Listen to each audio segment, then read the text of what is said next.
Hello, Peace Mennonite folks and friends. This is our reflection for Holy Wednesday.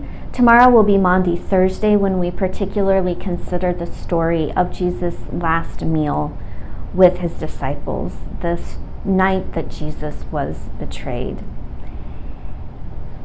In the Gospels, we have two quite different accounts of what happened during that meal.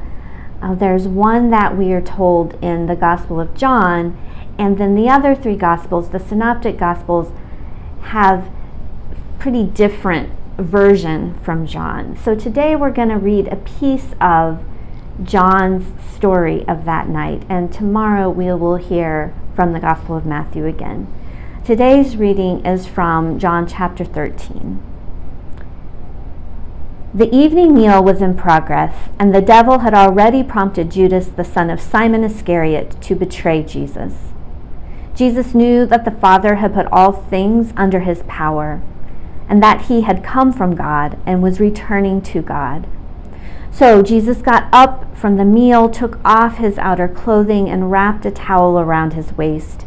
After that, he poured water into a basin and began to wash his disciples' feet, drying them with the towel that was wrapped around him. And when Jesus had finished washing their feet, he put on his clothes and returned to his place. "Do you understand what I have done for you?" he asked them. "You call me teacher and Lord, and rightly so, for that is what I am. Now that I, your Lord and teacher, have washed your feet, you also should wash one another's feet. I have set you an example that you should do as I have done for you." This is a story that we read as an example of servanthood. Many pastors will wear stoles around their necks. Those are symbols of the towel that Jesus wears in this scene. They are reminders that as leaders in the church, we are called to serve others the way Jesus served them.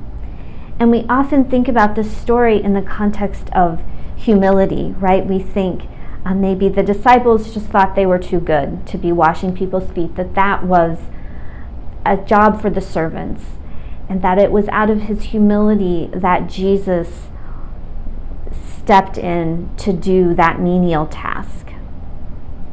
And maybe, I don't pretend to know, I don't think I necessarily want to know what was going through the disciples' minds that night. Maybe there were some of them who just thought they were too good to wash feet.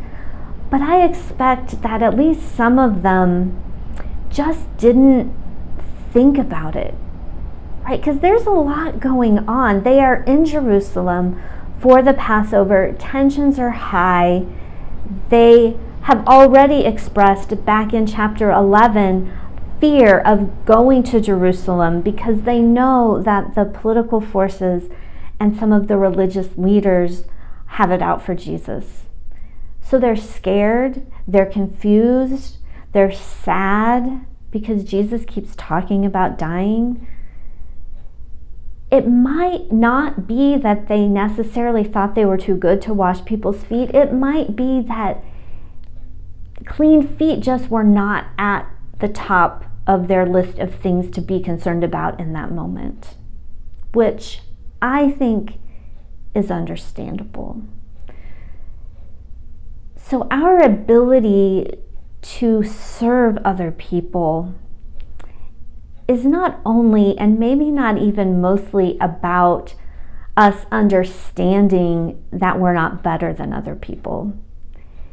It's about us being able to pay attention to the needs that people have in the moment and not be so consumed with the big picture things, even the very valid and real big picture things, but not being so consumed by that we don't notice that someone needs a glass of water, that someone needs a smile, that someone needs their feet washed.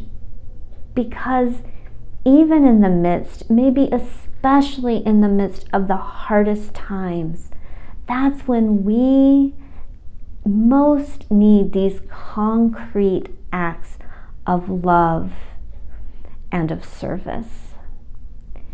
So in this Holy Week, as we are immersed in the grief of the story of Jesus' crucifixion and immersed in all the grief that is part of our world right now, I pray that we can have the love and the care that Jesus had to realize the needs that are around us and to step up to meet those needs in whatever ways we can.